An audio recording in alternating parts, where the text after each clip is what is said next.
Can we say that it's kind of like easier to do Google Ads right now? In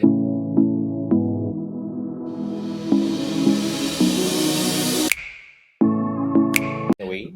I would say it definitely save a lot of like man hours. Then that's why now our approach have been shifting, as in it's a good thing in a way because we don't really need to have a huge team of ad operations people to as in do the same thing now, because a lot of time the man hours can be lifted. Then that's where we want to shift our focus to like landing page, the creatives, the offer and all this, because these are what really move the needle. Because like one $2 bit change, right, to me it really doesn't change the whole thing.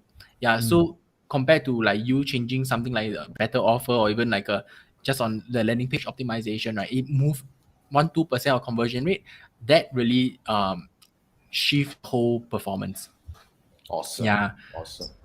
So I think Cool. human mind is still more suited for things like I think creative's work is still Yes.